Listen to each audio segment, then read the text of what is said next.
Do my eyes deceive me, or have Infinity Ward just acknowledged the existence of skill-based matchmaking? Well, kind of, sort of, not really, but in a roundabout way, yes they have. Now, I do just want to read a quick tweet from Infinity Ward that's going to explain what the hell I'm talking about.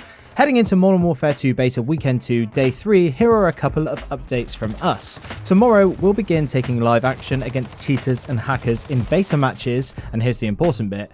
We've heard a lot of you on disbanding lobbies. We're working on a few tweaks to increase the chance of lobbies staying together and improving the UI when it happens. Now for some context, the way that we discovered how skill-based matchmaking or engagement-optimized matchmaking is implemented within Call of Duty in the last few years is by taking your performance over your recent matches, and then in your next match you'll be matched up against people of a similar skill level to you, or if you've been doing particularly bad in your past few matches, then perhaps you'll get moved down a skill bracket and you'll find lobbies that are somewhat easier. Now, the reason why it's such a big deal that Infinity Ward have mentioned the disbanding lobbies is because this system wholly works on the idea that the lobbies disband. If the lobbies do not disband, then that means you cannot be matched so accurately with the skill-based matchmaking. Now, there is one thing I do want to get clear. In my last video that I made about skill-based matchmaking in Modern Warfare 2, I got a lot of backlash from some of you guys that were saying how I just want to stomp on noobs and how I just want to have an easy time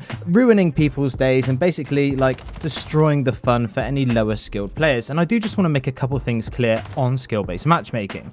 Now, the way that Call of Duty always used to work is that connection was always king. To a degree, there was a level of skill-based matchmaking whereby the lowest of the low-skilled players, the people who needed protecting, were put in somewhat of a protective bracket. And I know that there's a whole sort of other video topic that we could discuss about people trying to get into those lobbies and certain creators, like, you know, being caught dropping nukes on disabled children. But that's a story for another day. Now, the way that the lobbies used to work is because they were connection-based. This meant in your average Call of Duty map, you would have a cross-section of the community within that match. That means you might have one or two people at the top of the leaderboard who are doing very well. The majority of players who are average skill level would be hovering in the middle of the leaderboard, and then you might have a few people who are less than average in their skill. This was all due to connection, and as a result, this meant that every game was varied.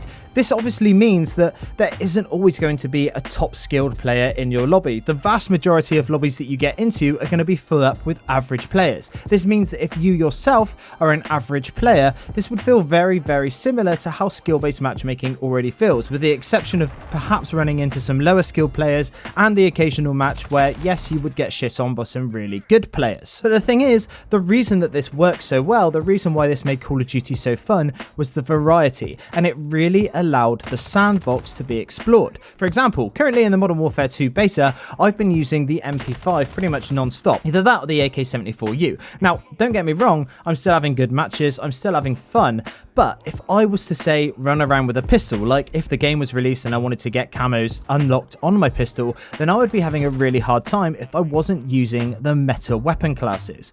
But when there's no skill-based matchmaking or very little light skill-based matchmaking like we've seen in the past, what this allows for is variety, and it means that you can still be competitive if you don't want to use the meta classes and if you want to go on the camo grind. I got so many comments in my last video about how I just want to shit on casual players, and that is not the case. For the most part, I would say that I'm a, very above average Call of Duty player in terms of my skill level, but that's because I've been playing this game for years and I really enjoy Call of Duty. But the problem is, every single match that I'm getting put in at the moment, everyone is at that same level as I am, which just leads for a really campy, really slow-paced gaming experience with a lot less variety. I in no way want to shit on noobs, but at the same time, I wouldn't mind getting shit on by an absolute god tier player every now and then. But the current system that Call of Duty is working on just simply doesn't allow for that. Now, going back to that tweet, the fact that they are even mentioning disbanding lobbies is such great news, because before this tweet they were absolutely radio silent on anything that could be linked to skill-based matchmaking. We have heard some leaks in the past few months that suggest that skill-based matchmaking is planned to be turned down, or at least lessened in its severity, by the launch of this game, and the fact that Infinity Ward are actively mentioning this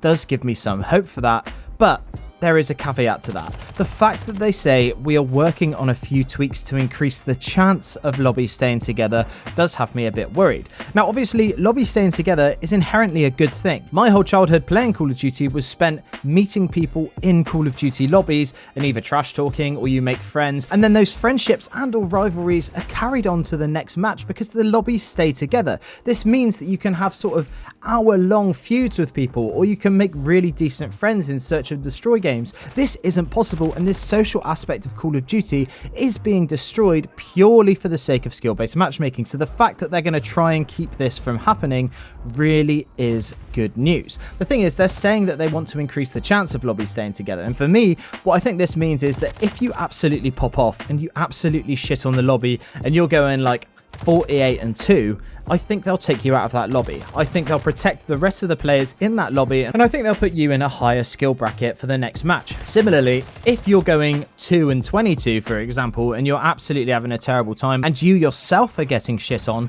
well, I think that then you'll be taken out of that lobby and you'll be put in a lower skilled bracket. But for the majority of people, the majority of players who are doing sort of average or slightly above average, hopefully this means that these lobbies will stay together and you'll be able to have that experience that Call of Duty was always known for. I know some of that experience could be a little bit toxic sometimes, but that's all part of the fun. And if you don't like that, you could always turn the game chat off. There's literally no reason I can think of, other than perhaps like quick play, but we'll get onto that in a minute, why lobbies should disband. But we'll have to see how this is handled in the future. I'd honestly love to see skill-based matchmaking get turned down a bit. Obviously, I think a lot of us would.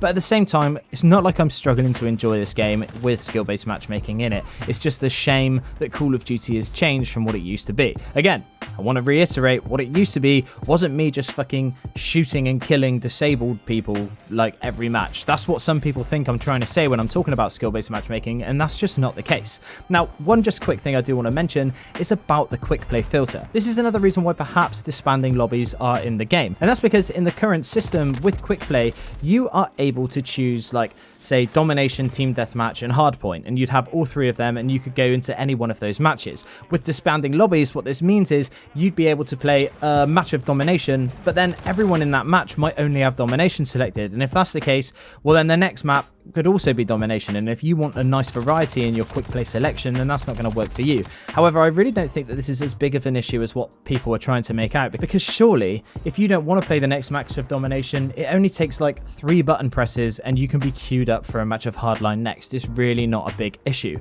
The fact is, the plus sides to lobbies staying together are infinitely better than the negatives. For example, map voting could return, which means potentially we might never have to play that godforsaken museum map again. Anyway, I'd love to hear what your guys' thoughts on this topic are down in the comments. Now, for those of you who have watched my videos for a while, you'll know that I love to see who sticks around until the end. So if you're still here, I'd like you to let me know by answering this question down in the comments. Would you prefer it if lobbies were to stay together, or would you prefer it if lobbies disbanded like it is in the current system? Anyway, that's it from me today.